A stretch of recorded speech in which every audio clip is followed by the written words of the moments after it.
Good evening, everyone. Unless you're on Spotify, then whatever time you're listening to this later. I am Alex Tanner. This is Talking Shop with Outlier Firefighters. Yes, I'm sick, so bear with me. But hopefully, Ross, our guest tonight, Ross Chapman, does more of the talking than I do. So, Ross, thanks for coming on the show. Really appreciate having you on here. Yeah, thank you very much for having me. It's definitely an honor to be here with some of the names that you've had on here. I feel like I don't really fit in, but You fit in. it's all right.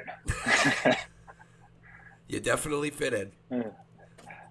You'll feel No, like you fit in a couple, maybe all like right. 20 minutes after everything gets rolling and you don't even think about it anymore. You'll be good. I just should have filled this water bottle with something other than water. Then I would have felt like I fit in right away. That should be the new green room tradition. Absolutely. Whenever I get that going. As always, if you're in the chat, if you want to throw Ross a question, fire it away. I do my best to balance talking to him and pay attention to you guys. So if I miss you right away, I'm sorry. But otherwise, feel free to throw it in there. But we've already got a couple questions we're going to go through, and we're just going to get rolling. So first thing first, your first exposure to the fire service, what was it? Yeah. So, growing up, I grew up in Lake Bluff, and I went to Lake Forest High School. And when I was there were some guys who were going to Lake County Tech campus for firefighting, and I didn't know anything about it. I was on sort of my own track. I thought I wanted to, go to law school or do something, kind of like that route. And I remember these guys walking around the high school with like pagers on and job shirts, and I was like, they were kind of in their own niche. And for those of you guys who work in Lake County, names like the Kluchkas, the Issels, the Neasleys, those are all guys that I grew up with, and those were those guys.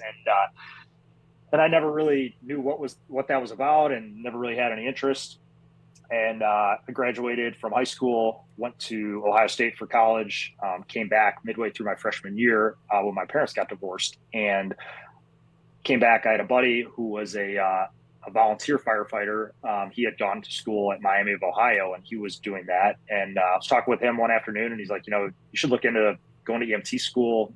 It's pretty cool, give you something to do. And at the time, all my friends are away at college, doing the freshman year of college fraternity stuff. And I didn't really have anything going on. I was working construction, doing some like labor type work and taking classes at CLC and Lake Forest College, and just trying to kind of find my way at the moment, at the time with what was going on with my family. And I signed up for EMT school at St. Therese. So 2004. And I had Aaron Bernal as my instructor. And, day one, they have everybody they say, who here wants to be a career firefighter? And every single person raises their hand, except me. And they're like, well, what are you doing here?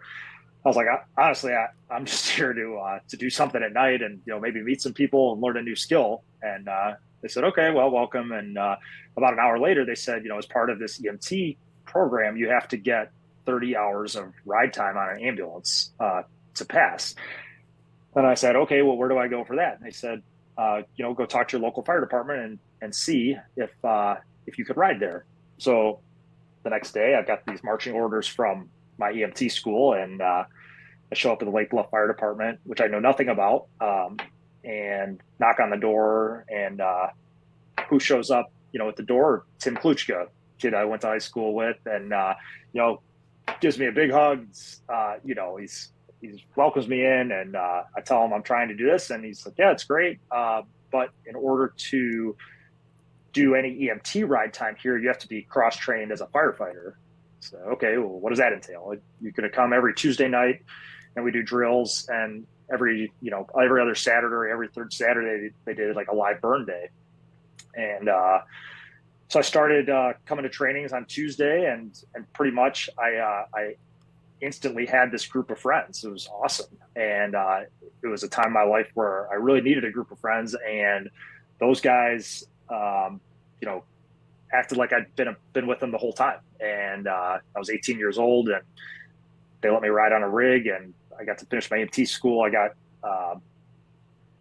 my ride time in, and and that was my first exposure to the fire service and the volunteer fire service. And it was really, really cool. And, it made it, I'll never forget those guys and I'll never forget that experience because it was a time in my life where I felt like a failure. I'd left college. I came home, like my life was a wreck is what it felt like. And being part of that group and that department, like gave me new life again. I felt like I belonged somewhere. And that was sort of the start of the fire service for me. I kind of took that experience and I was just like, I've always wanted more of that. Oh, it's cool. Dropping the Aaron Bernard name. That's so. Right? I 4 years later, I went through that same class at St. Therese. Did you have Al Brenner too? Yeah, yeah, Yeah. that's pretty crazy. I would have never Yep. thought I'd hear that name ever really again. Yeah, he was on Lake Villa as like a rescue squad guy. Yeah, he was like one of their chiefs or something. Yeah, I don't know what happened to him. I remember he said one thing though that still has stuck with me, and it was basically like and I'm paraphrasing. He was a pretty good speaker, from what I remember, but he had said something along the lines like, if you don't like to get dirty, if you don't like to do the dirty work, this job's not for you. He's like, you're gonna clean toilets, you're gonna get puked on, you're gonna get crapped on. He goes, if you can't handle that stuff, this is not the job for you. You have to learn how to do dirty work. And like, I don't remember why that stuck with me so much, but it's the truth, and it was really cool for him to. It was like this Absolutely. opening speech to EMT school. It was kind of cool. I remember Al Brenner, who just like, he was the instructor for the practicals, and he just put the fear of God in people. And like looking back, I'm like, what was I scared of this guy with earrings and whatever else? Yeah. But he was a scary guy walking in to do your assessment, and I definitely look back and thank him because I got that process down pretty well after being worried about disappointing him. Yeah, no, I feel you. Yeah, it was a good program. I enjoyed it for sure. They treated you well, but then they also pressured you to be good. Like it was a good program. Yeah, I'm sure absolutely. it still is, but yeah, it's cool to hear Bernard, and yeah, that's cool. So kind of talked about the beginning of your career. So where did you go from there, right? Yeah, so I started as a volunteer with them. They do a year, they call it probation, and then they call it like getting your badge basically at the end of your year. And so I did that. I was super into it. And at the time, Lake Forest and Lake Bluff shared a engine. It was technically like a Quint. And how the arrangement worked is that Lake Forest would staff this vehicle all the time, and then that vehicle would respond into Lake Bluff with paid people on a fire and on alarms and that sort of a thing. And the Lake Bluff would staff that like once or twice a month, typically on a weekend with volunteers. And when Lake Bluff was staffing it with volunteers, they would respond into Lake Forest on the same, like fire alarms and fires, stuff like that. And at the time, like it was like playing in the major leagues is what it felt like. You're on a actual truck that's normally staffed by career guys. I'm 18 years old and they're letting me ride backwards on this thing. It was like the coolest thing ever. And so I got to do that a few times, and started meeting some of these Lake Forest guys because they're running the transport at the time for Lake Bluff. So Lake Bluff is providing first responder EMTs to the scene who are responding in their vehicles with like jump bags and AEDs, and then an ambulance from Lake Forest is coming to do the transport. So you meet these guys, you end up riding to the hospital with them, and those guys walked on water to me, and started talking with them, and they're like, well, if this is something you're interested in, you really need to go to the fire academy. And at Lake Bluff, the majority, almost everyone, had been trained completely in-house, and they did sort of an in-house academy that took place on those Tuesday night drills. And I wanted more than that. And obviously, sort of being in school, I had some flexibility, and I asked them, where do you go? And they're like, well, the only place to go to the fire academy is Arlington Heights Fire Academy. It's the best place around. So I said, okay. And I found a class that summer, so 2005. And I went through the Arlington Heights Fire Academy and good buddy of mine, Craig Stalloway, who's one of the co-hosts of The Standard, Tim Kluchka from Lake Bluff, a few other guys who are now on various departments, Jason Henriksen, and we're in the academy at Arlington, and that's the place to go at the time, and really enjoying the class, and now I'm being introduced to a whole nother group of career firefighters, and these guys are great too, and they're involved in technical rescue and they're teaching, and it's really cool. And I remember sitting down with one of the instructors, who's now my training chief, and asking him, like, what do I need to do to get hired? And he's like, it's almost impossible. 600 people take this test. You're lucky if they hire one. And okay. And finished the fire academy, started paramedic school at Condell. Debbie Sebenek and I can't remember who else was involved up there, but so started doing that. And as part of that, I needed to do ride time, obviously. And I started riding with Lake Forest. And that was an awesome opportunity for me. They paid me to ride on an ambulance or on a fire engine and be a member of their crew. I worked on Gold Shift with them, and it was awesome. I can't say enough good things about those guys or that department. And right after my 21st birthday, which was in 2006, I tested for Arlington, just as a sort of shot in the dark. It was like the first test I took. It was kind of my dream department, and managed to finish pretty well. And that was lucky break number one. Lucky break number two was Arlington got selected as a recipient of a SAFER grant. So pretty quickly after my test, they announced that they were going to hire 9, and I was fortunate enough to get hired as part of that SAFER grant in March of 2007. So, I mean, just like, I just kept getting lucky, really, which has sort of been the theme of my entire career. And, I got hired at Arlington as a 21-year-old, having never even been to Arlington Heights, really. I think I'd been to the racetrack maybe as a kid, but other than that, I knew nothing about it. I had to MapQuest, how to get there for my first day of work. And but it's been awesome. I was a firefighter paramedic for 12 years, and I got promoted to lieutenant in, oh man, I should have known this beforehand, I think 2019. So this is, this will be 5 years this summer as a lieutenant. And now I'm on black shift, assigned to the ladder truck, which is another like super lucky assignment that I got as a result of a retirement. How it works for us is the 3 junior lieutenants are what they call float lieutenants. So basically we moved to the position where a lieutenant is off. And so I was the float lieutenant on black shift, and the lieutenant on the truck retired last November. And I was fortunate enough to get his spot for the remaining 14 months of the assigned pick. So it's been awesome. I just can't say enough good things about all the places I've gotten to work. I did some part-time work at Long Grove for a couple of years with those guys, and really cool experience with that. Kind of like you and I were talking about before, getting exposed to rural water and non-hydrogen work, and some jump companies and things like that, stuff that I'm not that familiar with from where I'm at. So it was neat to see kind of how the other half lives, and all that stuff is valuable. Yeah. Oh, it's cool that you were exposed to some of those other things too, because not everyone gets to see that side of it for sure. You got shout outs here too, by the way, from Vitali, and you got Kluchka in here. Oh man, well, two of the best right there. Yeah, so. Said something about the seaside job on the balcony. Kluchka said. Yeah. You can go down that rabbit hole if you want. Yeah, Tim is referring to a fire where my life probably should have ended at about age 20.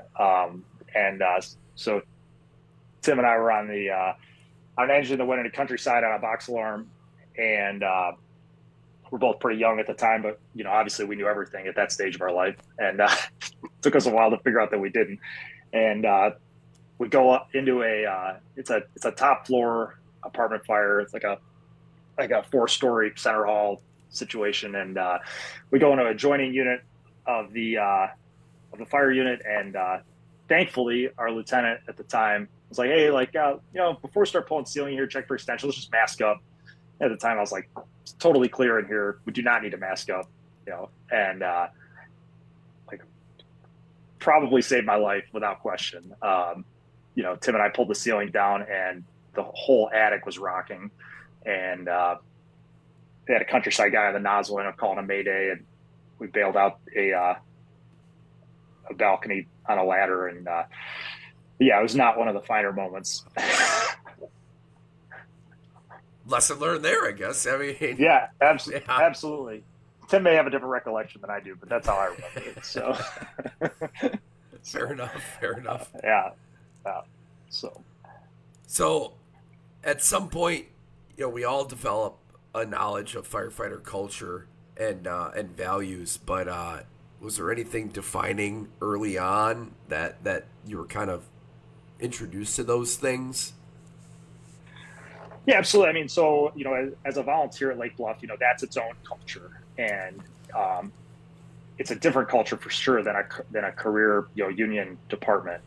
But the cool thing about that is, what I learned in the volunteer fire service is like this job is a privilege, and like I was more than happy to do it for free, and those guys, what I took away from that is, when you're working in a relatively small town as a volunteer, you're dealing with your neighbors, your siblings, friends, parents, friends.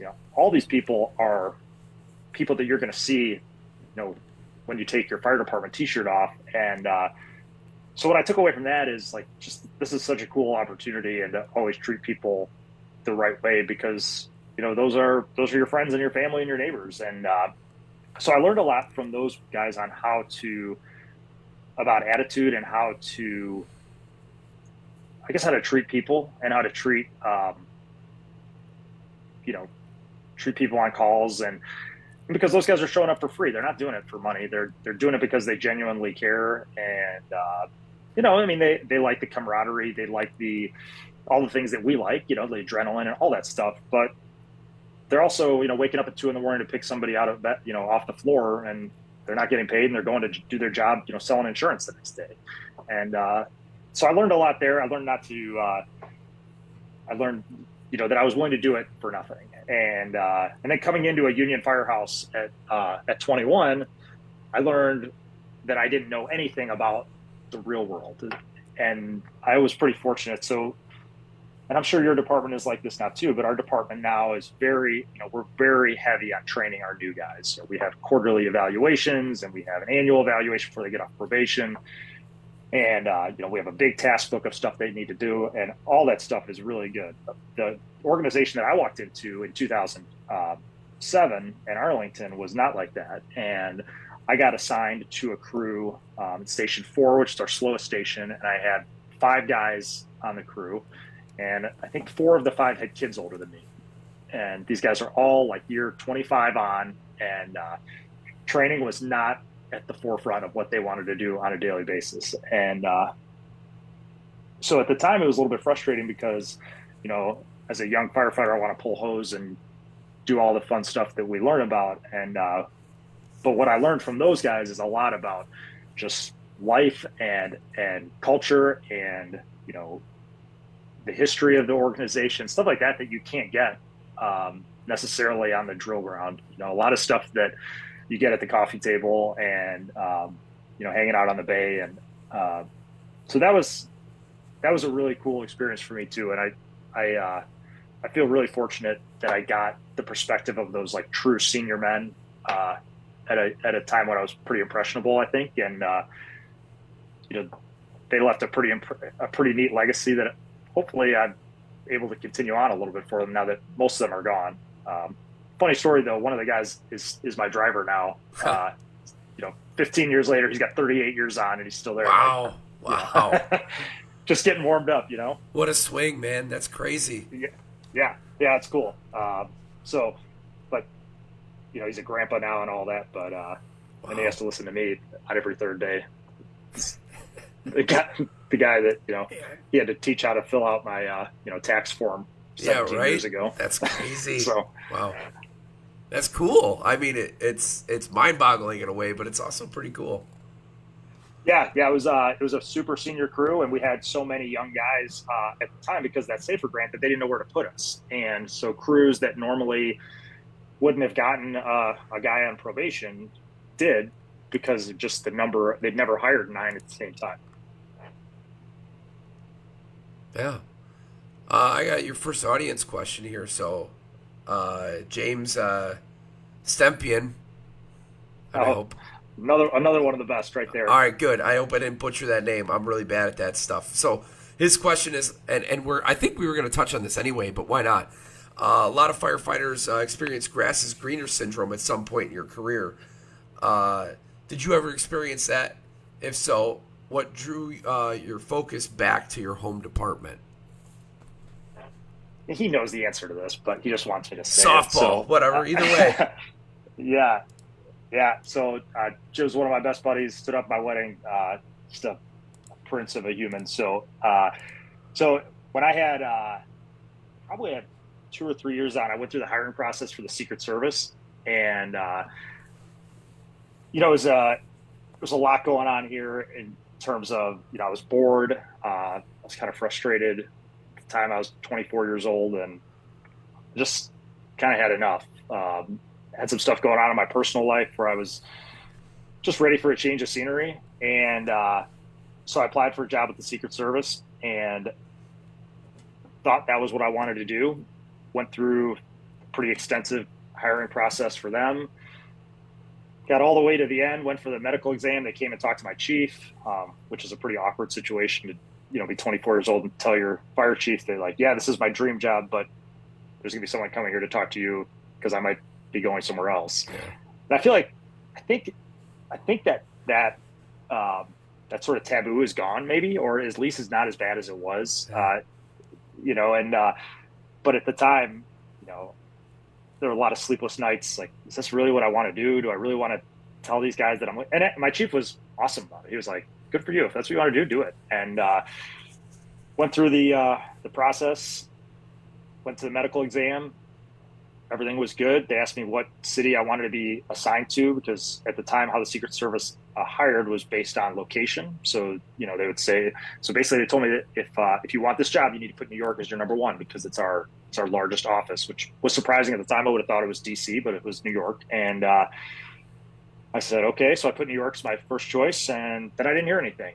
And about a month later, I called, and this was kind of shortly after the financial crash of 2008, and the government went on a hiring freeze. And the hiring agent that I talked to was like, yeah, unfortunately, we're not going to be hiring off this list. We're going to wipe all of our lists.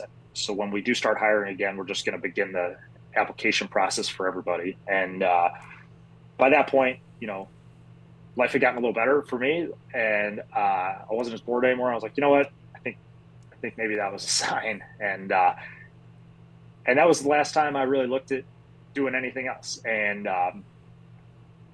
I'm glad I went through that process. I'm really glad I didn't take that job. I think the grass is greener I was 100% a victim of that because it's like the fire academy. If you think that you're going to if that what you do in the fire academy is going to be what you do every day at a firehouse, I mean, you're just set up to be disappointed, right? I mean, we don't Yeah. get to do really cool training scenarios all day, every day. And I think I would have loved the Secret Service training stuff. I don't know that I would have liked the day to day working of it. Oh, that's So, fair. so yeah, I have definitely been a victim of the grass is greener mindset. And I think the way that I've since then, and I think all of us who are engaged and we all want to go to more fires, we all want more good calls, we all at some point look at some other department and think, man, it would be awesome to work there. and and I try to like not even think about that anymore. I think about all the stuff that we can do here. And I don't know how Lake Zurich is or these other departments, but Arlington, one of the coolest things that we have is that like you can do or change anything that you want if you're willing to put the work in. If next week I come in and I'm like, hey, I've got this, like, I saw this really awesome RIT technique and I want to roll it out. If I can bring a plan and explain it, like, someone's going to let me do it. And that to me is like the biggest benefit of a smaller department, that, it would be really cool to work in Chicago or Denver or Miami, but I'm sure those guys don't have the ability to affect change like you can at a small or mid-sized department. Yeah. And that's a really cool thing that, like, I definitely don't take for granted, because, I could send a text message to somebody and be like, hey, like, what do you think about this idea? And they're like, yeah, that's a good idea. Like, we should do that. And then the ball can start rolling. And I'm not anybody. So I really like that. Yeah, you're right. And Vitaly is in the chat here, and he says we all have, when he's talking about grass is greener syndrome, and myself included. I think every firefighter goes through that. My father went through it. Him and I have talked about that before too. My dad was thinking about going to Colorado, to the point where he was close. Like, he could have almost taken a job. We went out there on a family vacation, and I didn't know at the time, but that's what it was for. And like, I think everybody goes through that grass is greener syndrome for sure. So, does he regret not taking it, or does he feel like he made the right choice? He made the right choice. He knows that. Yeah. And he can look at that 20-something, maybe 15 years later, and know like he made the right choice. Yeah, I mean, it's tough. I think, one of the best skills you can develop is the ability to sort of like detach from, because usually, at least for me, the grass is greener thought process is like a emotional reaction to something. Yeah. Like, I'm aggravated that I didn't get something that was important to me, or we didn't do well, or I'm tired of or frustrated with dealing with individuals or whatever it is. And those problems aren't going to go away. They're going to be somewhere else too. And I think if you can sort of detach and be like, all right, like, what do I have here versus what I would have there? It's not always greener, I think. Yeah. Yeah, and what's funny for his, it was more about like outside of work lifestyle. I think he said they listened to a lot of Chris Ledoux songs or something like that.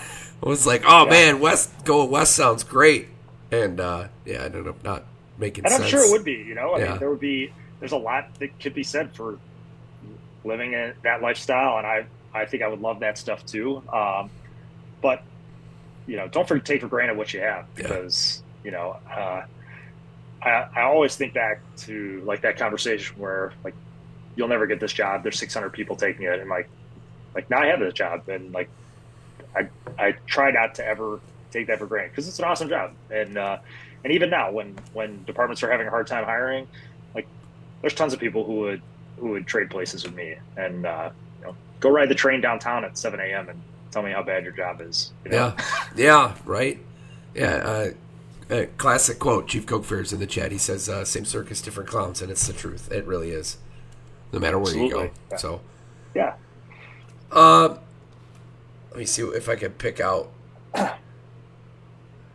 one of the things we were kind of talking about with this. No, we'll just roll in order with the questions. I was going to try to tie one of them, and I'm not that creative right now. So, no worries. Let's just talk about the importance of realistic training. We'll completely shift gears. Realistic training. Let's talk about it. All right. Sure. So, I think we all fall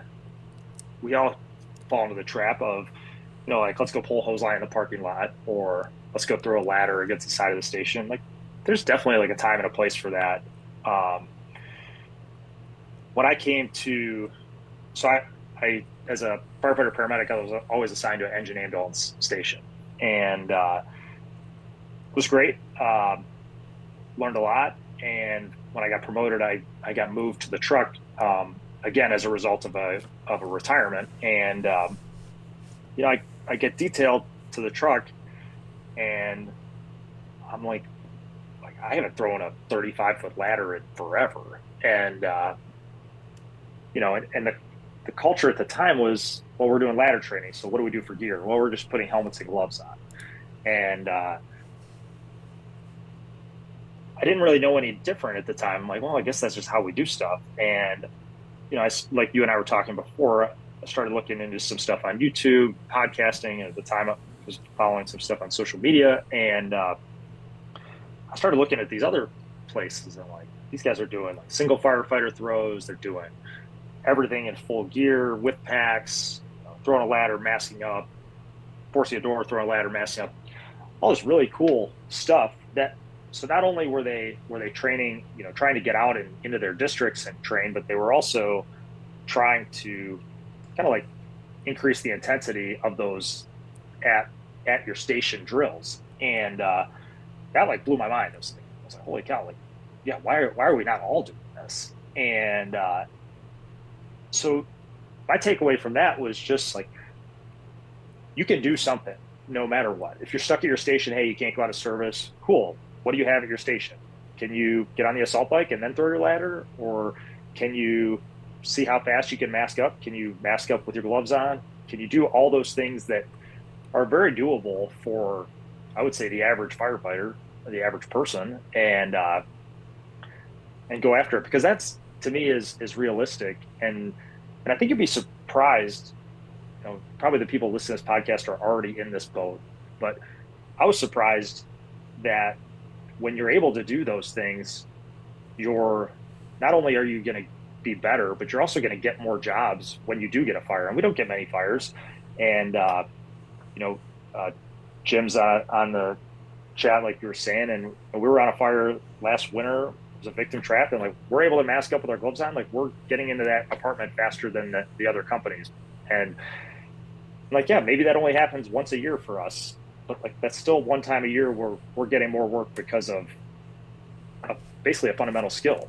And so I'm a big fan of just trying to do something like that every day. And it doesn't always have to be, something super intense, but the one of my favorite books of all time is Atomic Habits. And if you haven't read Atomic Habits, you should. You're missing out. But basically what he says is you should make your goals just like so easy they're laughable, and that makes them attainable. So like, let's just say you're going to try to get into fitness. Instead of saying like, all right, tomorrow I'm going to do 100 push-ups. Well, like, that's a big goal. And if you're out of shape, 100 push-ups is a lot. So instead of that, he says like, tomorrow do 1 push-up. And it's like a joke. You're like, well, 1 push-up, what's that going to do? Well, it's 100% more push-ups than you did today. And like, okay, like maybe I could do 1 push-up twice tomorrow. And that's how you build a habit, and that's how you get better at something. And I apply that to the firehouse every day. Like, okay, maybe we're having a slow day, maybe it's a Sunday, whatever the case may be. Like, can I do one thing here today that is going to make me better at something? Even if it's a quick drill, like I'm going to set up an airbag, or I'm going to get the extrication tools out, or I'm going to mask up 3 times with my gloves on, stuff like that. Like, take those small wins. It doesn't always have to be, this monster evolution. And take the wins with that too, get a stopwatch out. I mean, that changes everything. Or if you've got guys on your crew who like to compete, like, hey, but I can mask up faster than you. Like, okay, game on. Like, now you're building your culture, you're building your skills. You were just talking about Rid Under Fire beforehand, and like, you build that sort of like shared suffering, that shared misery, where it's like, yeah. Like, and guess what? Like, now you're 1 mask up. Well, that guy beat you. Now you're doing 2 mask ups, and I think that's how you get good. And that's how this job becomes fun again, is doing stuff like that, and working with those guys who push you a little bit and challenge you to, like, oh, have you seen can you do a single firefighter 28? Like, no, I don't think I can. Like, no, I bet you can. Like, why don't you try it? And stuff like that, I think, is really good. That's how that kind of, going back to your original question about the grass is greener, like that sort of camaraderie, that competition, that keeps me engaged. Like, I don't think about going other places. Yeah. Oh, people, relationships are what keeps somebody, right? Yeah. I mean, that's this whole thing, right? This job is all people, yeah. And people skills and attitude, and that's what's important. Yeah. Yeah, it's something I think everybody struggles with if you're really passionate, but and it's something I have to tell myself sometimes is, hey, there's other people like you around. You just got to go find them. So they exist in everyone's organization. You'll find them. Some guy Yeah, will be like, 100%. yeah, I'll race you. Like it exists. Yeah. Yeah. And I mean, and if they're not at your department, like, get on your phone and like send your buddy from another department a video of you Yeah, mashing up with a stopwatch. Be like, let's go. your And, turn. and if, if he's your buddy, he'll send you something back. And I think that's, you find motivation wherever you can get it. Right. And, I think that's pretty important for just like keeping your sanity. Yeah. This job can obviously get monotonous, and if you keep it fun and recognize that there's other people who are in the same boat you are, like, it makes it a lot better. Do you think that the one everyday mindset can also translate to someone's fitness or health goals in that? Oh yeah, totally. And fitness is like a pretty important part of my life, and I love like working with other people. And I think there's two things about fitness to me, and I'm not really a person who likes to get involved in like if you like CrossFit, that's great. If you like to run, if you like to do the Peloton, if you like to walk, whatever you do is great. Just do something, right? And just move. If you like to do yoga, perfect. The what we have to get away from is the like five guys laying in a chair at 4 p.m. like watching a movie like that.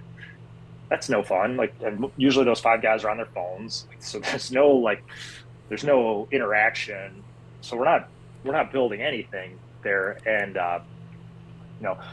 we always say like the hardest part of the workout is just getting in there. Once you're in, like, okay, there's other guys in there, you're having a good time. And that's what I always try to tell people is like, the top 20% of guys, they're going to work out no matter what. They'll do burpees in their bunk if they have to. But then like there's a big group in the middle who can kind of go either way. It's just like, hey guys, like come in here and walk for 10 minutes while we watch ESPN or something, and again, it's like 10 minutes of walking. Like, what's that going to do?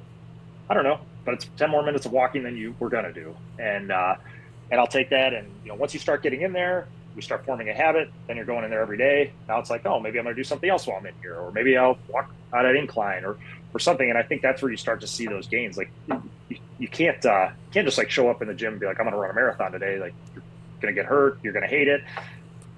That's not and even if you do it, it's not going to create a habit. We want to create something that you look forward to doing and it's fun. And if that's whatever that is for you, you should do it. Yeah, it's great advice. Yeah. So the next question is more of a statement / question, right? And it's just a jumping off point. And the quote is, "Are you as good as you think you are?"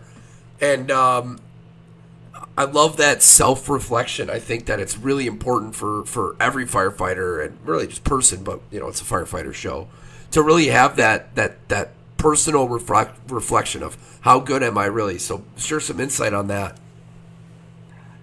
Yeah, so like a few years ago, I watched this documentary about the Blue Angels. You guys know Blue Angels are the U.S. Navy fighter planes that perform at the air shows. Their level of precision is basically like unheard of. Okay, so but this documentary went through kind of their training, and one thing that I thought was really interesting was that when they get down from a flight, they kind of get in a round table type format, and they all have the opportunity to bring up any issues that they had or errors that they made. And if they bring up those errors, there's typically not any sort of punishment or discipline or ramifications because they're announcing their error to the group. But if they don't, they get hammered because their superiors are basically like, sorry, we know you made this error and you're hiding it from the group.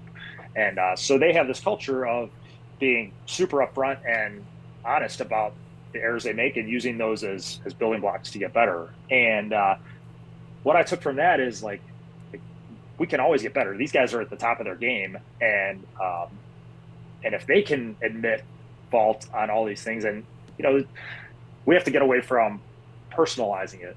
Like if I can't force a door, it doesn't mean I'm a bad person. It doesn't mean I'm a bad firefighter. Maybe I had a bad day. Maybe the door sucked. Maybe I didn't have my tool ready. Whatever it is. But what's the lesson to take away from that? And bring that up with your guys in that, whether it's a formal critique, informal critique, and fix it so it doesn't happen again. But I think part of that is like having an honest look at like, are you really as good as you think you are? And in my case, I was not. And I continue to. This is a ongoing deal for me. I went to this truck company, and I felt totally off my game with ladders. And I think probably everybody who listens to this show can think of some skill in the firehouse where they're like, man, I hope no one asked me to do that in front of people today. And, so I'm a newly promoted officer. I'm going to a truck company where we run a 3-person truck. So the officer to me is a working supervisor. Like, you can't just stand there and watch somebody else do it. We're not FDNY. And so now what am I going to do? Option one is try to hide. Not a great plan, in my opinion. And option two is just sort of own it. And I'm going to fail. I'm going to fail publicly. And I'm going to try to get better as a result. So I thought about this for a while before I got sent down there. And I decided I'm just going to admit to these guys that I'm not good at ladders, and I'm going to be the first one to demonstrate with my guys that I'm not good at ladders. And we're just going to see what happens, because I don't really want to be throwing ladders at 2 a.m. while everyone's sleeping, trying to get better at this without them seeing it. And my takeaway from it was like the best thing I could have done. From like a cultural standpoint, I thought it was like hands down the best thing I did. So like day one, like, hey guys, we're doing ladder training. Cool. Helmets and gloves? No, we're gonna put our gear on and packs on. Okay, let's go out and do that. Like, all right, I'm gonna try to throw this 28 by myself. Guess what happened? I dropped it on my head, and because I wasn't good at it and I hadn't practiced. And but the cool part is instead of like 7 guys chirping at me about how incompetent I was or how I had no business being an officer or a firefighter or whatever they would have said, it was kind of the opposite. It was like, hey, like, did you see, like, your hand was kind of low. If you had that arm up, you might have better luck. And then suddenly, now that they saw me screw up, they weren't afraid to screw up either. And, at the end of that drill, we were all having a great time. And I said, guys, like, I don't care, like, where we go from here, but like let's keep this stuff here. We don't need to air this dirty laundry to, like, I'm not going to sit there and say, hey, did you guys see Joe can't throw a ladder? Like, that was, and those guys were all about it. They, and we kind of got better as a group, and I tried to always keep that. And I try to keep that now. Like, if we have a training and it's like someone needs to go first, I try to always be the first. And if I screw up, like, that's okay. Now it's okay for everyone else to screw up. Oh. And, try to like foster that culture of like, this is the only way we get better. We don't get better by standing there with our hands in our pockets and trying to hide. I think firefighters see right through that. And, like, hey, I'm here, like, teach me something, Yeah. That fear of messing up in front of people is something that we as a fire service need to have go away. And I think that's a great way to start that. I think, and it kind of leads into what, it kind of leads into the haters, and like Chief Castros in your podcast talked about them as like recliner snipers. And I thought that was a cool way to describe them. But I think you have to look at those people who are going to give you a hard time. And every department, every station has them. Someone who's going to make comments about how stupid it is, whatever you're doing, or how you don't need to know how to do that, or when am I going to have to force a door by myself, or when am I going to have to throw a ladder by myself. All those comments are going to get made, I think, wherever you are. And one thing that has been helpful for me is I'm not a psychologist, but I try to understand where that is coming from. And I think that almost always it's coming from a place of fear. And I think that people, you doing something like that, like you going out and forcing that door by yourself, that person feels like kind of like they're seen, well, why isn't he doing it? And so they start firing off comments and jabs and that sort of a thing. And if you realize that person is making those comments because they're scared of being exposed, I think you can kind of work with it. And that's always been my strategy. It's worked pretty well. And I'm always like, hey man, would you come out here and, you've been around a long time, like show me what I'm doing wrong here. And you sort of take the wind out of their sails with something like that, I think. And if you know their work, if you know their, like deep down there's fear that they're going to get exposed, well, you can work with that. And you're like, well, I'm not going to make this person look incompetent in front of his peers. I'm going to put him in a position where he's going to be successful. If we're doing forcible entry, like, hey, can you help me out? Like, I just need you to strike the tool, and kind of build guys up from there. And we do this stuff with rope all the time. My side job is doing rope rescue and rope access. And we get people who come to class who, they're top dog at their department, and you're going to teach them a new skill in front of their peers. And in their mind, and I think in the minds of their peers, they know everything. You couldn't possibly teach me anything. So you have to be very careful about how you sort of teach that person, but also don't smash their ego in the process, right? And I always, we get a lot of guys who come to us for training who are instructors or people with pretty big resumes when it comes to technical rescue, and it's always kind of a tightrope to walk when you're training them. And I always try to take the approach like, hey, I'm sure you have a way you do it back home. I'm gonna give you another way. If you don't like it, take it or leave it. But it might make your life a little bit easier. It might make your life a little bit safer. And just bear with me. And if it's a review, I apologize. And suddenly that guy's not afraid maybe to ask a question, and then now he doesn't feel like you're gonna expose him.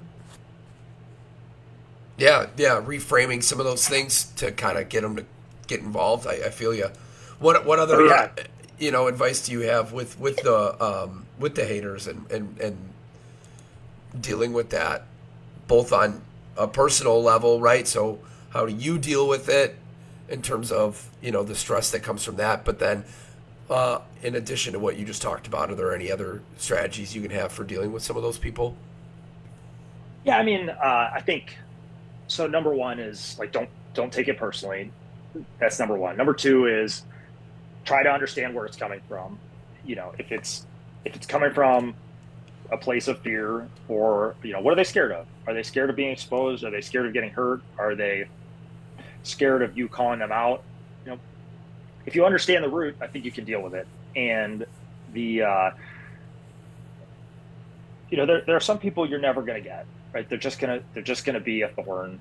And if you have that, just move on. And there's still people that I go to work and like, oh, you gotta throw that ladder by yourself again? Like, bet you've never had to do. How many times you gotta do that on a fire? Like, yeah, well, not yet, but maybe. And it's I just kind of laugh that stuff off. And I think the more time you have, the less worried you are about that stuff. It's just noise at that point. And just keep doing what you're doing. Like you said, if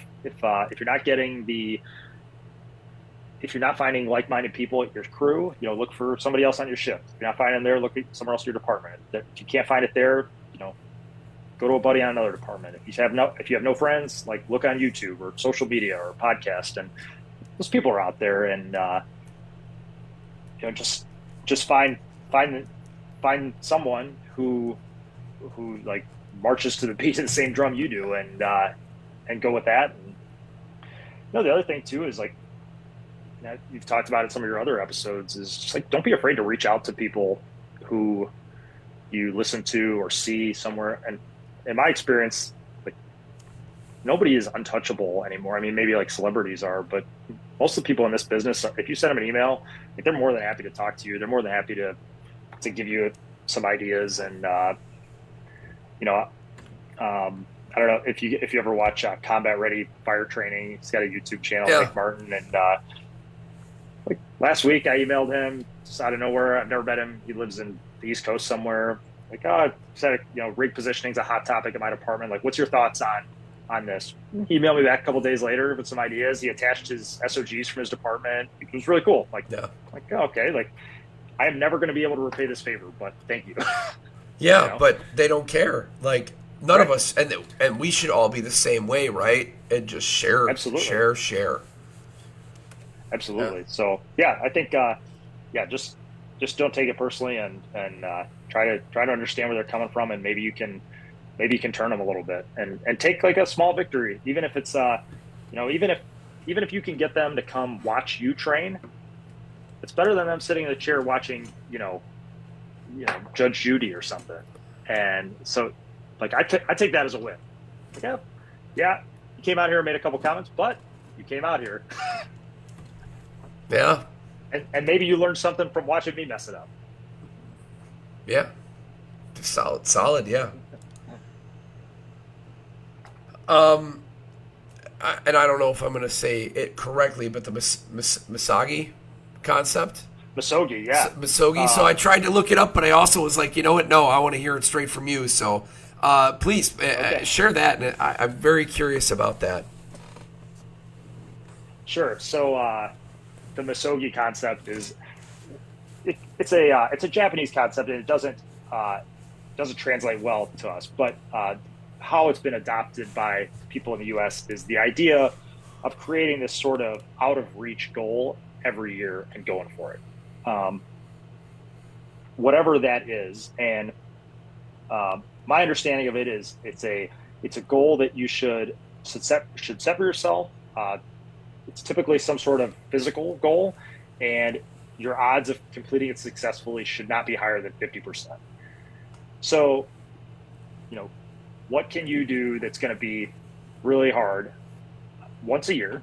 And obviously it may take you a chunk of the year to prepare for it or whatever, but your odds of success should be 50% at best. And I really like that idea. I think it sort of focuses you, and it could be, again, like, what are you into? What do you want to do? If you're like, hey, for me, like if you're like, hey, do a 2-hour yoga, like hot yoga session, I'd be like, definitely do not have 50% chance of success. Like, I'm dead. But do something that you want to do. Maybe it's climb a mountain. Maybe it's do an endurance sport. Maybe it's do, RX Murph workout. Whatever it is, come up with that goal and do it, and set your sights on it, and try to come up with something like that once a year. I need to get my Misogi plan for 2024. 2022, I did the Leadville 100, which is a 100-mile trail run in Colorado, and that was one of those things for me. It was like I do not know that this is doable for me at all. But you can sort of stack the deck in your favor, and that's always my goal. Is I hired a coach. He gave me a 10-month training program. I was like what I'm going to commit to this process is this guy's going to give me 10 months of workouts, and I'm not going to miss a single one. And so I'm going to get to the start line of this race, and in my mind, I will be able to say I did everything I could to put myself in a position to be successful. And if it doesn't go my way, like, I'm going to be disappointed, but at least I won't say it was because I was lazy. And, when you're doing some big event like that, for me, it was, it's whatever, 800 miles from home. I've got my family there, my kids are there, my friends are there. I want to be able to look those people in the face if I'm, if I don't make the time cut or I don't finish, and say, like, I'm sorry, but I did what I could. And to me, if I cut corners on training, then I can't do that. So I love the Misogi concept. My 2024 Misogi goal is to run rim to rim to rim of the Grand Canyon. So that's on my schedule for April. And again, probably 50% odds of finishing. It's a ton of elevation gain.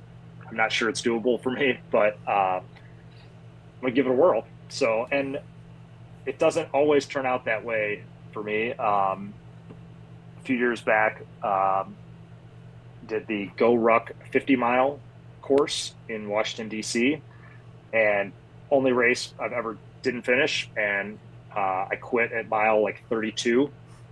For 32 miles, we were in like a torrential downpour, and like like the blisters, and it was unprecedented, and like full ownership. Like I didn't train hard enough at all, and I did not like the way that felt. So I walked away and like, okay, like Masogi for 2020 fail.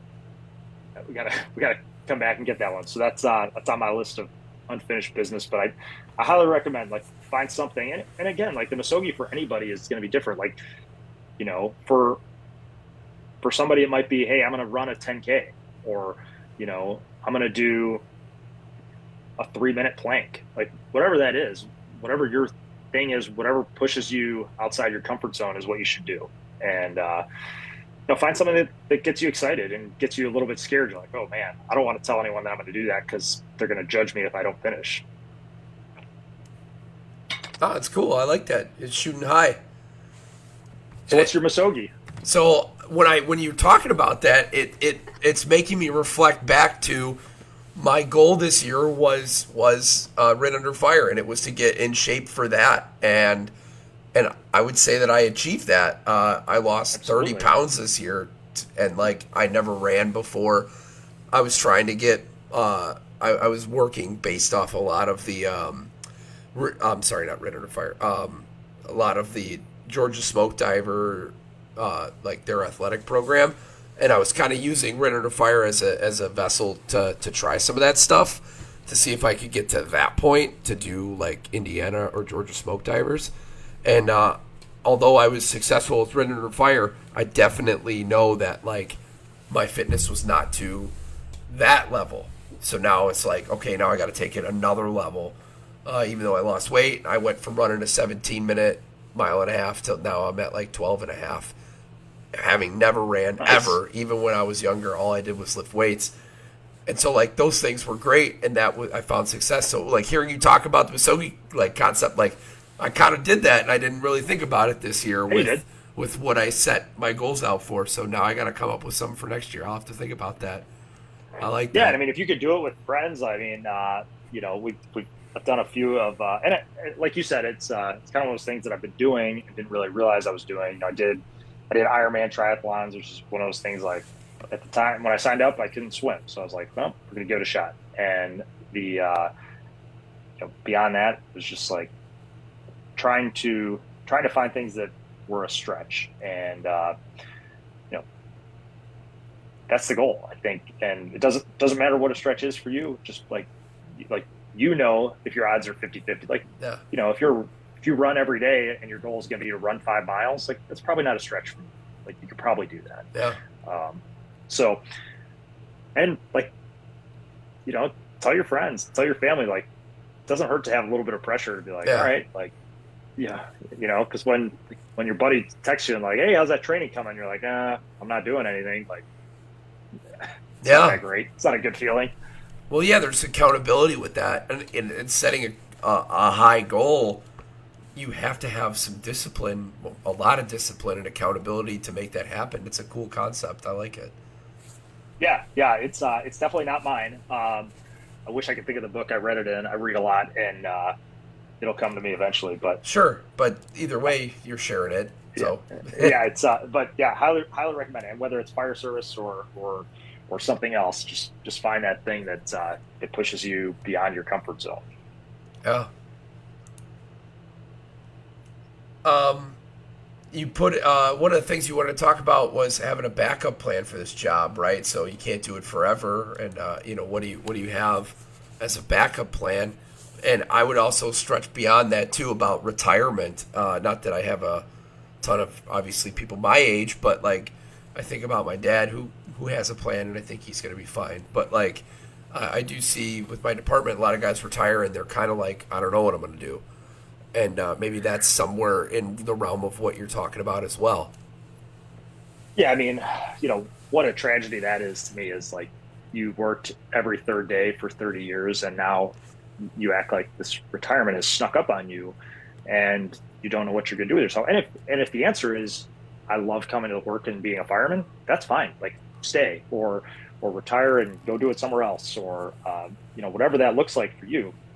But it's tragic to me for someone to, you didn't wake up and turn 55. Like, you had 30 years, 20 years, whatever it is, to set the table for this retirement, right?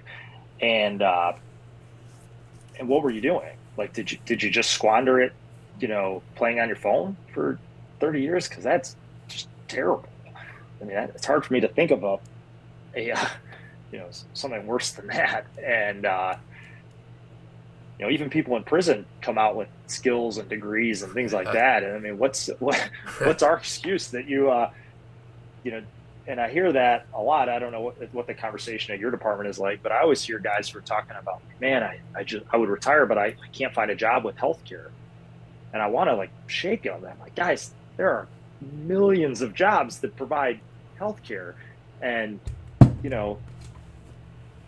you don't have to be a nuclear physicist to get one. There's a lot out there, and with just a little bit of effort, but then, you sort of start having that conversation. It's like, well, I want healthcare, and I want to be able to get any time off that I want. And I want to work 100 days a year, and I want to be able to travel. I'm like, well, yeah, that's gonna be hard to get. Like, you probably have it here at this point. So 100%, like think about what your retirement's going to look like, and prepare for that day, because hopefully that day comes and you walk away healthy, and maybe your vision of retirement is you're going to sit at home and watch TV or whatever. But if it's not your vision, maybe your vision is to go work somewhere else, or have a hobby, or whatever that looks like. Get that ball rolling ahead of time, so you're in good position when that day comes around. For me, this is sort of a personal thing. So, the 6 years ago, so 2017, I was always a pretty healthy guy. I didn't have a lot of medical stuff. I've been pretty fortunate, and so 2017, it's actually like to the day almost. So I go out to Las Vegas for a rope rescue class, and I got married in July, and so this is now November. It's a week before Thanksgiving. I'm in this class out in Vegas. Awesome class. On the flight home, go to the bathroom. I pee blood in the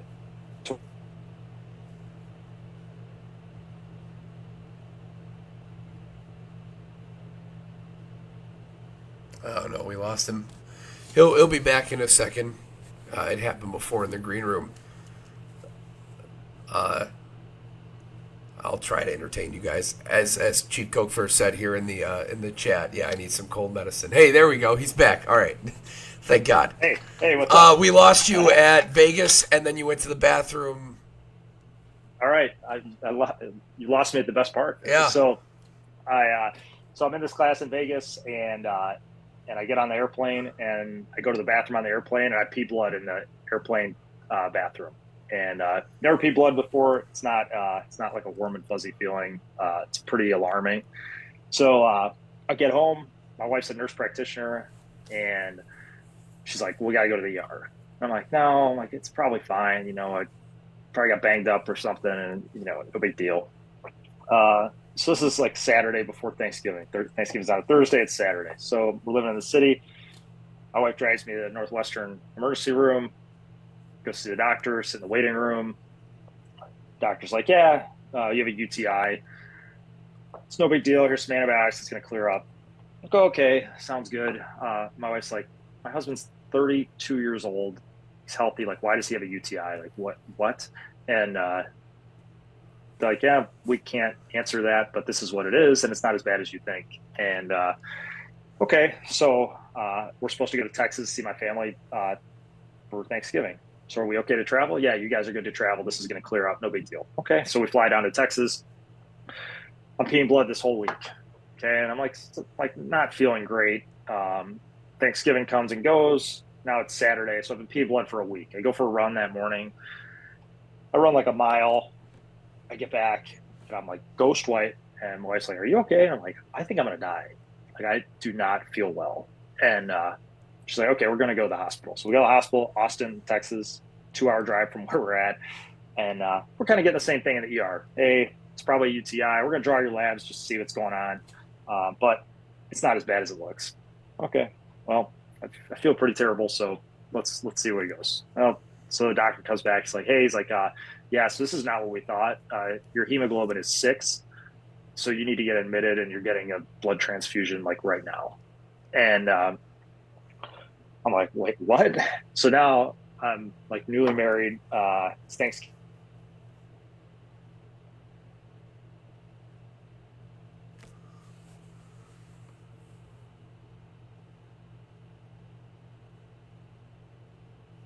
Oh, we lost your audio again. It'll catch up. There it is. There it is. Basically, last thing I heard was that it's Thanksgiving. You're newlywed. It's Thanksgiving. Yeah, so newly married Thanksgiving. I'm in this ER in Texas, and they're telling me that I need a blood transfusion. I'm getting admitted, and pretty scary, to be honest with you. And so I end up getting admitted. I'm in the hospital for a week.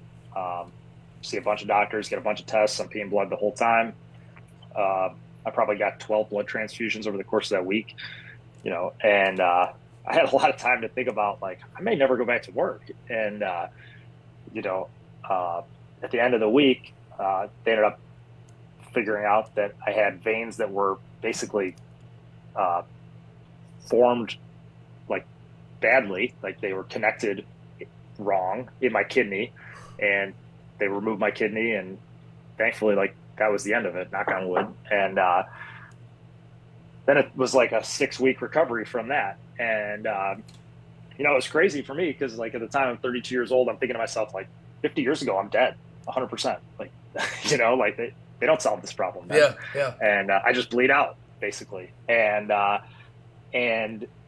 also I'm a one-trick pony. I do firefighting and I do technical rescue, and that's like that's the only things I know how to do. And it was super eye-opening for me to face, like, not only like your own mortality, which is something that, like, is scary to begin with, but it's super scary for me to be like, okay, so what if they get me out of here and NFPA says you can't be a firefighter with one kidney? Like, then what do I do? And I was lucky that NFPA doesn't say that. And I had no work restrictions or anything like that. And, but it got my attention for sure. Yeah. And, so that's one of those things, like, we always say, like, don't take good health for granted, because, like, one day you won't have it. And, just think about that. Like, if tomorrow they told you couldn't be a fireman, like, what does your life look like? And what are you going to do? And if you don't have an answer for that, or, maybe it's time to think about it a little bit. And, because, like, that could happen to anybody. Yeah. I have nothing. I'm like you're saying, I'm a one-trick pony. I'm a fireman. Yeah. So that's it. And I still don't know that I have a great answer. If you took away my ability to do, like, physical work, I don't know what that would look like for me, but it's something you should think about, even if you don't do anything with, because, like, life can change, and, you can go to the bathroom and life can change, so, how many blood transfusions total? I think I had 12. Jeez. If my wife was here, she would correct me and, give me the exact data here. But it was an interesting time, and, like, this time of year, I always think about it a little bit more because that was the time that we had it. And, it's but again, like, like, super scary, and in the moment, like, end of the world kind of scenario. And looking back, like, after that happened, we kind of had this, like, moment of realization. We're like, hey, like, we might not be here forever. Like, maybe we should, like, work on this kids thing. And like, I have 2 girls now who I don't know if we would have had them, or if we definitely wouldn't have had them as soon as we did. And like, I wouldn't change any of that. I would trade that kidney for those guys any day. Yeah. And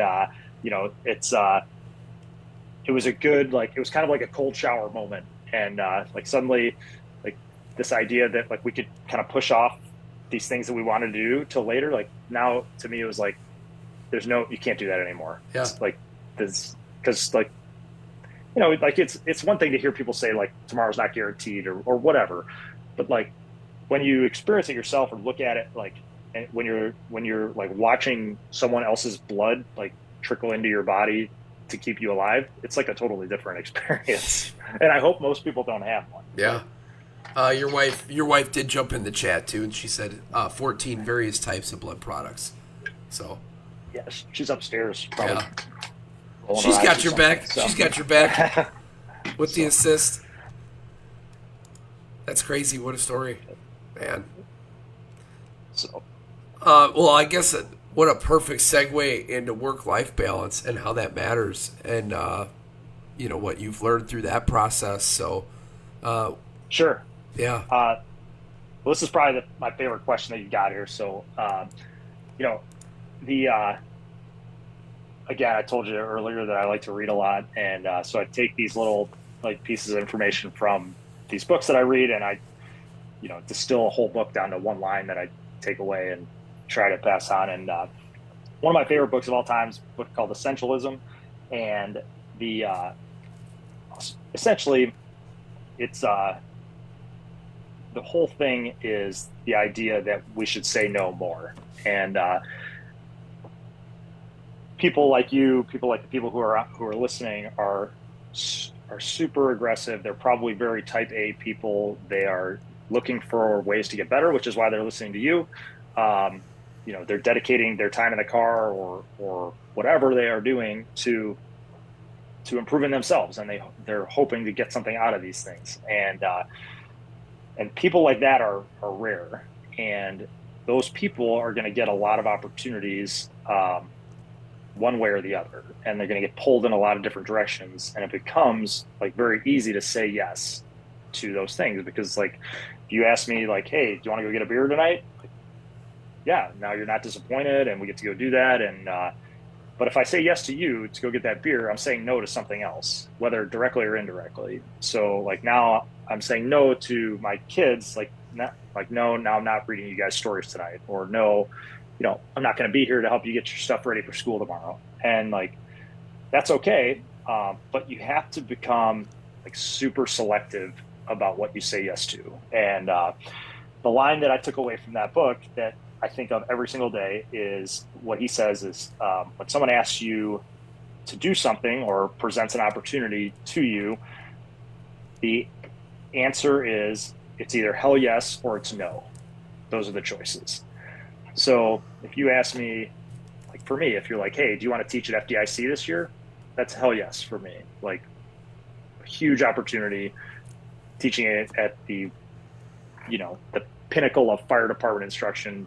Like hell yes, I don't even think about making that choice. If you say, hey Ross, do you want to go get lunch tomorrow? And I'm like, yeah, Alex had me on that podcast, I probably should go to lunch with him. That's a no.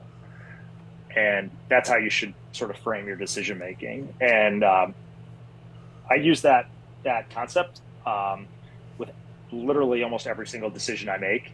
And I've gotten much better at it. I still say yes to things, and then like the day before, I'm like, oh God, what am I doing? And I don't want to do that tomorrow. But if you can start framing your decisions with that concept, you will find yourself being able to spend the time on stuff that's really important to you. And whatever that is, whether it's your kids or your job or your or spending time with your wife or girlfriend or whatever that looks like to you, whatever that thing is, that's the hell yes opportunity. And you should say yes to things that strengthen that. That's awesome. Yeah. So. Well, that was out of Essentialism, the book? Yeah. Essentialism? Yeah. Highly recommend it. And,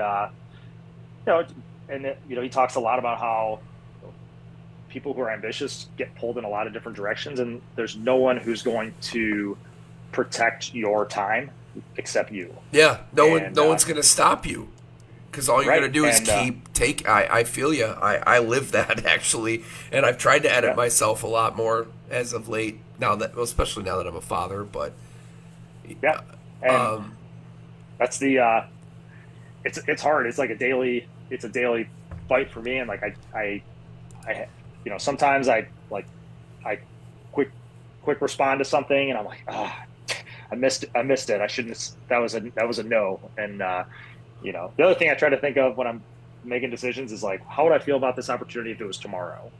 And like, it's easy to say like, hey, do you want to go on this, fishing trip in November? Like, oh yeah, next November sounds great. And, but if like that trip was tomorrow, would I be excited about it or would I be dreading it? And, if the answer is you're going to be dreading it, well, then you know how you need to respond to that. Yeah. Very cool. Yeah, I like it. So little break in the middle here. Anyone's got any more questions? Throw them out there. I'm gonna roll into like the ones that I ask everybody in closing, but it doesn't have to be closing. So please, if you guys have questions for Ross, don't hesitate to throw them in the chat. But we're gonna kind of start rolling into some of these other questions. So first one, my favorite question: what's one mistake that you've made and learned from? Yeah, absolutely. I mean, this sort of rolls into what we were just talking about. So the like kind of work-life balance a little bit. I was super involved in a lot of different stuff before I kind of started reframing how I picked things I was going to do. And firehouse, side work, all that stuff. I filled every day essentially. If I wasn't working on a day off, I was like, I'm losing. That was my mindset. And so we had my oldest daughter, and 2018, and like the first year of her life, like I didn't really change anything that I was doing.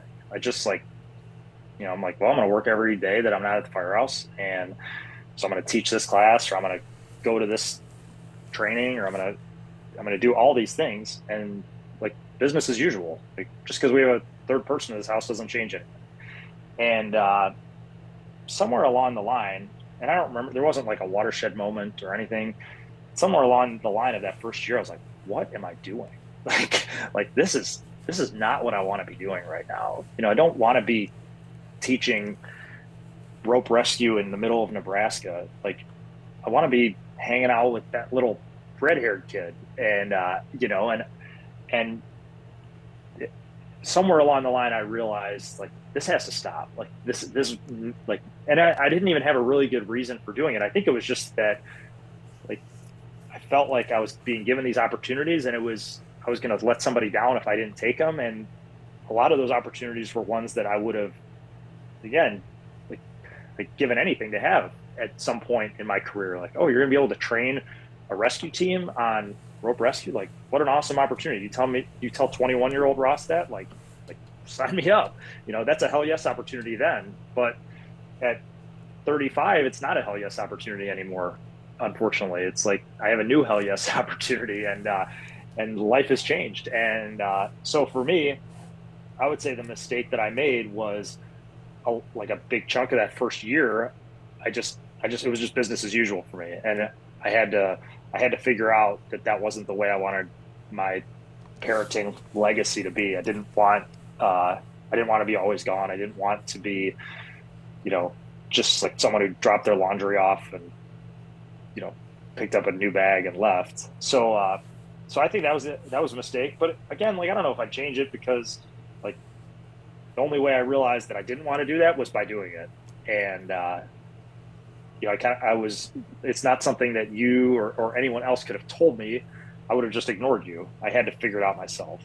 Yeah. And once I did, I was like, okay, got it. I'm not doing that anymore. And like, now I'm going to start saying no to a lot of stuff. And like, of course I have, like, I see pictures of jobs and classes and stuff like that. And I'm like, man, that looks awesome. I wish I was there. But then I'm like, yeah, you know what? Like, what I'm doing is pretty awesome too. Like, I'm good with that. And if it doesn't make for good social media footage or something, that's okay. Yeah. Yeah. So. Cool. Yeah. Like I said, it's made a mistake and learned from. It doesn't mean you have to change what you did. It's just, what you've learned. And yeah, hopefully you learn something from it. Right? Yeah. Who influenced you the most early on in your career? So this question, I probably need to phrase it better, but it's all about that person that really captured you early, gave you what you needed, and maybe you never got a chance to tell them thank you, but somehow they've influenced you years later. Still, they're Yeah, influencing you. yeah, absolutely. I mean, this one is kind of a no-brainer. Biggest influence on me early in my career is my first lieutenant. So if you have guys who are listening in on this who went to the Arlington Heights Fire Academy or worked as a firefighter in the Northwest suburbs, everyone knows Ray Locke. And Ray was my first lieutenant.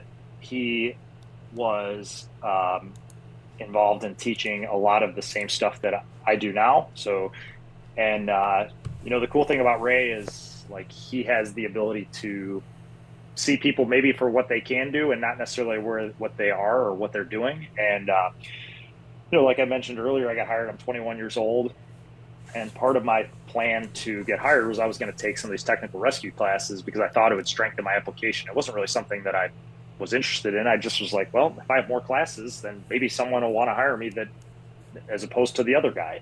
And again, like just a stroke of good luck, I go to Station 4 Black Shift. Lieutenant Ray Locke is the lieutenant there, and he's involved in technical rescue training and industrial rescue training, and and he pretty quickly finds out that I've taken some of these classes, and he's like, "Hey, well, do you want to come teach a class with me?" And I'm like, "Well, what's the class?" He's like, "Well, we're going to go train Beaver Dam, Wisconsin, in confined space rescue." And I'm 21 years old, and like my new boss, who's 50, is offering me the opportunity to like make money teaching a fire department confined space rescue, and I'm like, this is all in. I'm all in on this opportunity, and he takes me up there, and like I couldn't have tied my shoes the right way at that stage of my life. Like I had a certain again.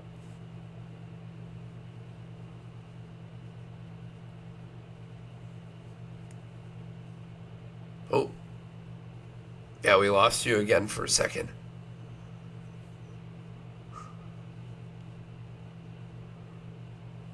Oh, shoot.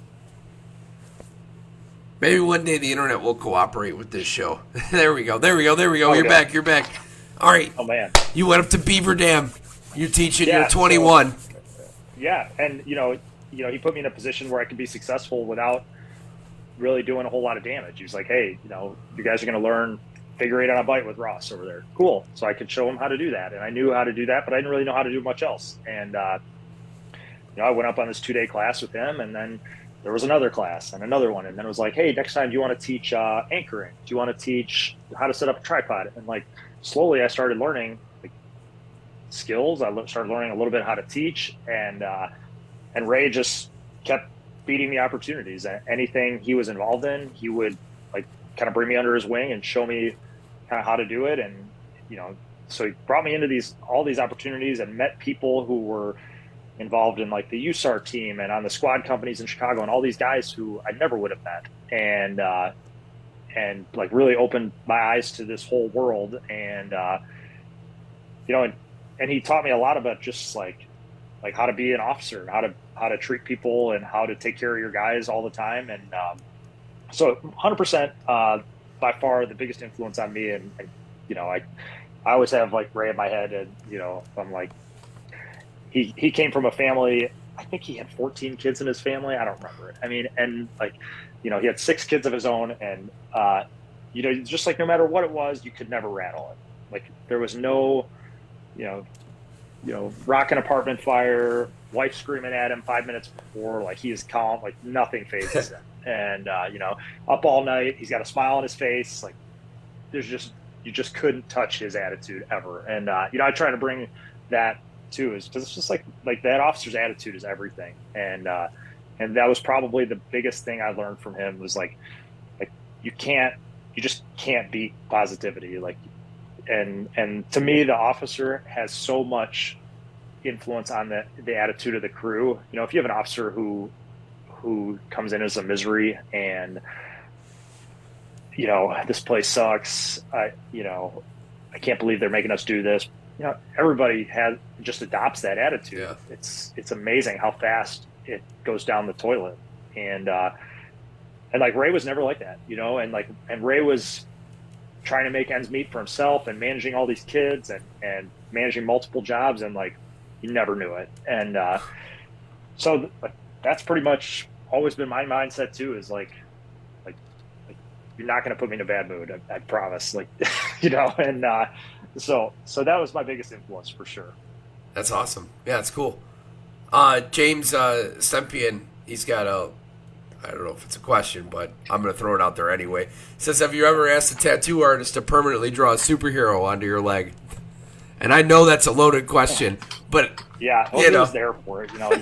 He's cheating, but yeah. So that wasn't actually a mistake, believe it or not. But I did an Iron Man race, and like one of the things that people who do Iron Man do, like talk about unbelievable marketing, is somehow Iron Man has convinced people to get their logo tattooed on them, myself being one of them. And so we go into a tattoo place. I'm like, hey, I want to get Iron Man on my calf. I've never had a tattoo before. This is my first one. And the tattoo guy's like, you want me to put like the Iron Man like superhero on your calf? And I was like, no. It's like a puzzle piece. Like, and he's like, oh, all right, yeah, we can do that. Go in the back, $150. And like, I think this guy thought I wanted like Robert Downey's face on my leg or something. And but thankfully it didn't go that route. So, but I still have the puzzle piece, as my girls call it. So, hey, so that's funny. Yeah. So, have you ever lost your passion for the fire service, and what keeps you passionate now? Yeah. I mean, I think like during that time where I was looking at the Secret Service, I had a lot of tunnel vision on like the next thing. And I don't know if I lost my passion, but I was totally in a different headspace. I was focused on something else. This was going to transition to the rearview mirror, and I was going to go that route. And so I would say I lost my passion or something, or at least I was distracted to the point where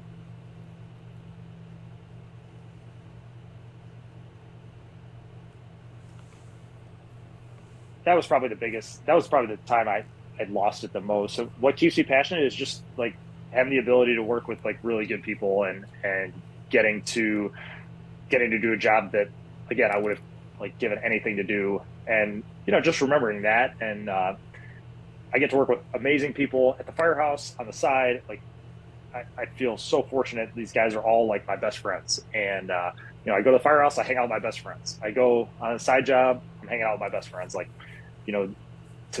there's no separation between like coworkers, and these are all my buddies, and hopefully they feel the same way. And it's just like that to me, getting to hopefully positively impact those people is all I need, really. Oh, that's great. Yeah.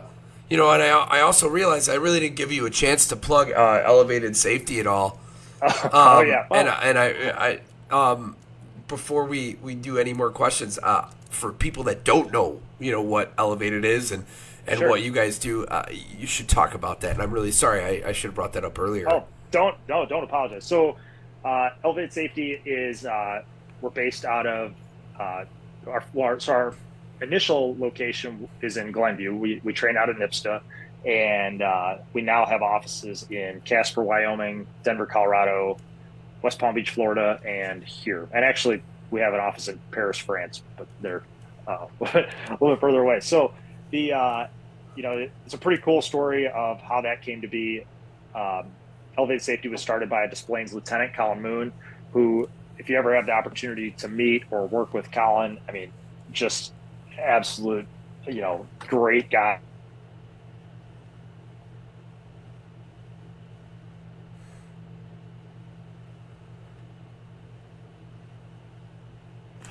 Damn internet every time. I guess it wasn't Google Meet. It's got to be my internet or something. Sorry, guys. He'll come back at some point. There we go. Hey, we lost you. We lost you talking about Moon. Yeah, so Colin is just a really great resource for so many things. And, he's just one of those guys who, I love to bounce things off of him, whether it's parenting or or work or firehouse stuff. It's just an unbelievable resource. So if you ever have an opportunity to take a class or be involved with something he's involved with, it's a treat. And so Colin started elevated safety, and I had taken a SPRAT class, and SPRAT is probably the biggest offering that elevated safety has. We do this class, which stands for Society of Professional Rope Access Technicians, and it is a industrial rope access class, but we train a lot of firefighters in it. So think of if you went through rope ops, rope tech, and you're like, hey, I don't know if my skills are as good as they should be. SPRAT would be like kind of a logical class for you to take. You get a ton of time on rope. You get super comfortable with the equipment, super comfortable working through problems at height. And plus it gives you the certificate that you can go do other stuff with. So guys who have rope access certifications would be people who wash windows, who inspect bridges, who do lots of different work on rope. We've been training a lot of fire department guys now, which is really cool. And so this is in 2012, probably. I take this class, and me and this other guy, Nate Paulsberg, take it. Nate's at the time, is a firefighter in Palatine, and we take SPRAT. We start working for Colin, and Colin's got some, kind of random jobs here and there. Hey, go caulk this window on a high rise. Hey, we're going to go inspect this cell tower, and then we're teaching a little bit. And I go on a job with Colin in Nebraska, and I'm like, hey man, like, I don't know, I'm trying to figure out what I'm going to do next. I'm always kind of looking for something. And, what if I started a business like elevated safety? What would you do? How would you do it? What would you not do? And he was like, why don't you just buy elevated safety? And I was like, is it for sale? And he's like, for you, it's for sale. And so I called Nate, the guy who was in my class, and I'm like, hey, Nate, like, Colin wants to sell elevated safety. Like, what do you think? Like, you think we can pull it off? And he's like, yeah. So we ended up buying elevated safety from him in one of like the top 3 or 4 decisions of my life. We bought this company for sure. And Nate and I partnered on it with Colin to run it. And kind of our first hire was none other than Jim Stempian, who's sitting in your chat. And he was designated to run all the equipment sales. And, from there, we just started kind of building that business out. And, 4 years later, we sold the company to Harkin, who's based out of Milwaukee, Wisconsin, and had a really kind of another once in a lifetime opportunity to sell to them. And they kept us on to continue running the business. And basically, it's been an awesome arrangement because they've let us keep our sort of identity as a company, but also utilize like their resources to grow. And so we do that on the side. So now Elevated does all the NFPA classes. So if you're in Northern Illinois and you take rope ops, rope tech, confined space ops, confined space tech at NIPSTA, you're getting elevated safety guys teaching you. We obviously do the SPRAT. We sell the equipment, which all goes through Jim. And then we do jobs and projects like around the world on different, kind of unique structures, bridges, high rises, things like that. And again, like, I feel so lucky to be part of that team. We have like tremendous guys, like truly, in my opinion, like the best of the best. And, just to get to hang out with those guys and work with them is like a really cool opportunity for me. And I can't, again, I just keep getting lucky is the bottom line. I hope you keep getting lucky, man. I mean, it's awesome that everything, a lot of cool opportunities, a lot of experiences you've gotten to have, and it's pretty awesome. Yeah, for sure. But no, Elevated has been great, and we're always looking to keep growing, and it's kind of a bottomless well is how it feels sometimes. It's not all sunshine and rainbows. Like, I feel like I'm on my phone all the time, and my life is a lot of emails and spreadsheets and things like that. But it's I wouldn't trade it. It's been an awesome opportunity for me, and doing stuff that I never thought I would do. I have this distinct memory of taking rope ops like 2006 and like being so scared to build a 3-to-1 in front of the instructor. Like, I'm like, there's no way I can do this right. And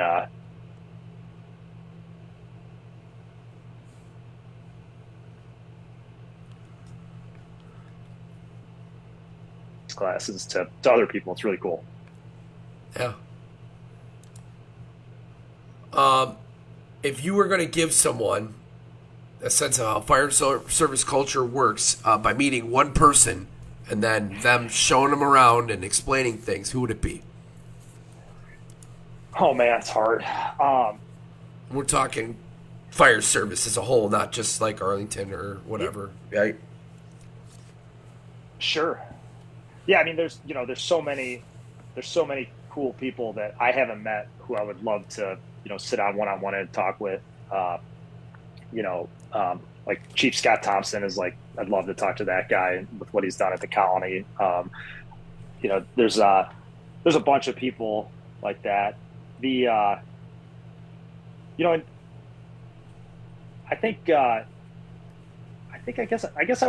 I mean, the fire service culture has like obviously like there's some staples of it, like the senior man and coffee all day and soft butter and all these like things that we think of when we think of the culture. But like each station and each department has its own culture, and like the best thing to do is just go see these different people, and that's a cool.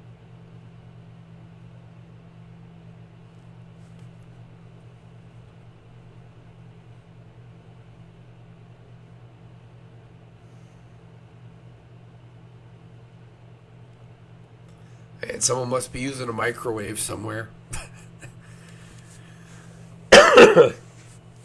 uh, uh, man, someone's Wreck. using a microwave or something. Is what is that?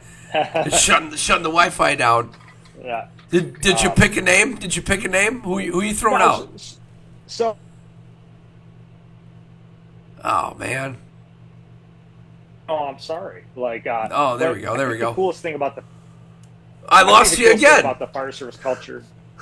How could this be? I don't know. Klushka says you're on McDonald's Wi-Fi, but I don't think that's. You look like you're at your house. I don't think you're at McDonald's, but. Yeah, Cook County, we don't make as much as these Lake County guys. It's a tough economy these days. Yeah.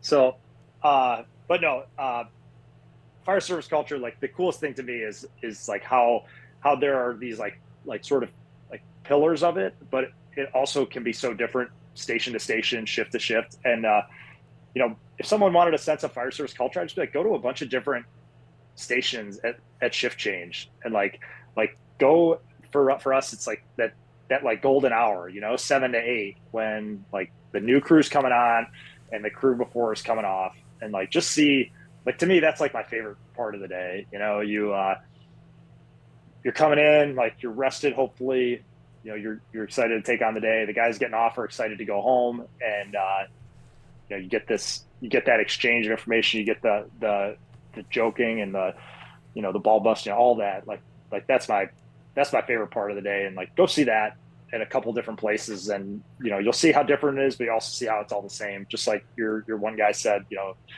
different circus, same clowns or whatever, and or same circus, different clowns. But that would be my recommendation. Go to a handful of stations that shift change and just see it. It's not one person, but I accept the answer because it's a damn good one. So I'll give you that. All right, you'll take it. All right, yeah, I'll take it. I'll take it. Before I ask the last question, and Chief Leidig, recently retired Chief Leidig, which congratulations again, is always in the chat, and he's always keeping me up on things, and he wanted to make sure. And I want to make sure, too, that we acknowledge Drew Price from CFD that died the other day.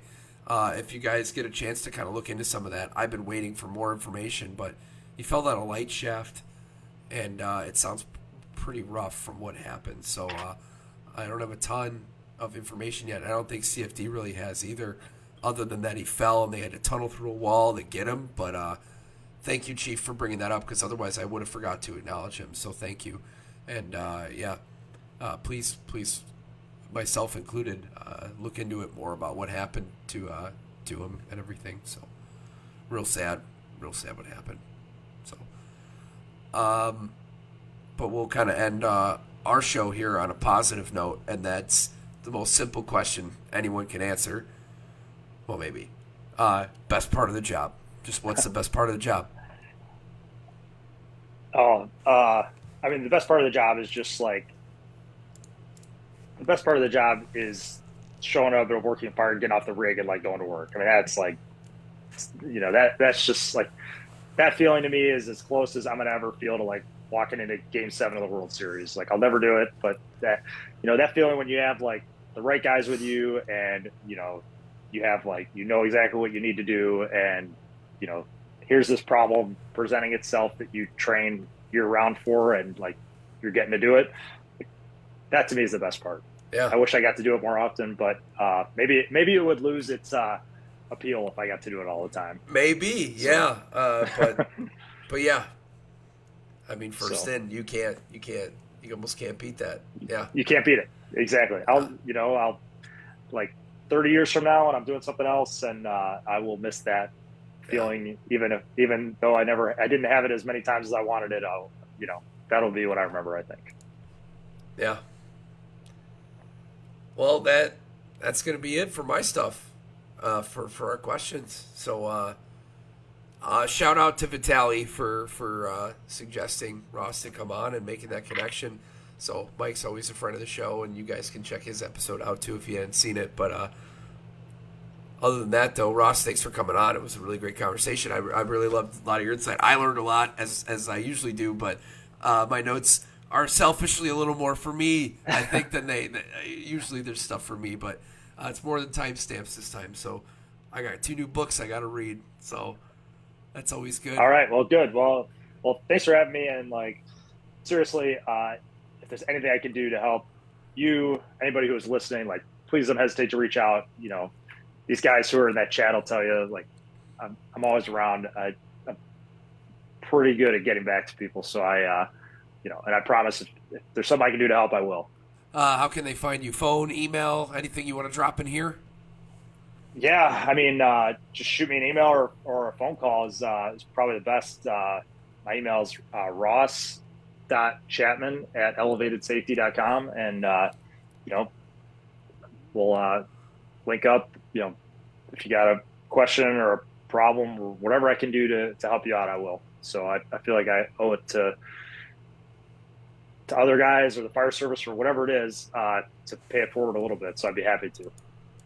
Awesome. Yeah. Thanks for coming on. Everyone, have a nice night. I'm going to go drink some NyQuil. Take it easy.